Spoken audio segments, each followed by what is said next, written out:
नमस्कार मित्रांनो, आपण पाहत आहात न्यूज मराठी आणि आता बातमी आहे नीरा खोऱ्यातील पावसासंदर्भातील। नीरा खोऱ्यामध्ये पाऊस आता थोडासा थांबलेला पाहायला मिळतोय। त्यामुळे नीरा खोऱ्यातील धरणांमधून नीरा नदीत येणाऱ्या पाण्याच्या प्रमाणात देखील मोठ्या प्रमाणात घट झाल्याचं पाहायला मिळतंय। आज दिनांक 28/8/2024 रोजी वीर धरण हे 93.55% भरले असून वीर धरणाच्या पाणी पातळीमध्ये आता घट होताना पाहायला मिळते। त्याचबरोबर भाटघर, नीरा देवघर आणि गुंजवणी धरणामधून देखील पाणी येण्याच्या प्रमाणात घट झालेली आहे आणि त्यामुळेच वीर धरणामधून नीरा नदी पात्रात सोडण्यात येणाऱ्या पाण्यामध्ये देखील मोठ्या प्रमाणावर घट करण्यात आलेली आहे। आज सकाळी 7:30 वाजता वीर धरणामधून 24,535 क्युसेक्स वेगानं पाणी हे नीरा नदी पात्रात सोडलं जाते।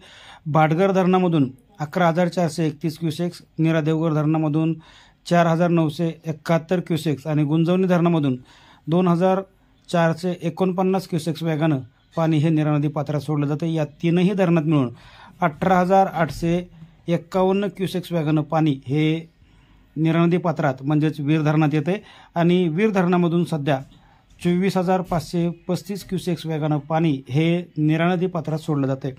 सध्या नीरा नदी पात्रामध्ये येणाऱ्या पाण्यामध्ये घट करण्यात आली असली तरी लोकांनी नीरा नदी पात्रात जाऊ नये, कारण हे सुद्धा पाणी मोठ्या प्रमाणात आहे आणि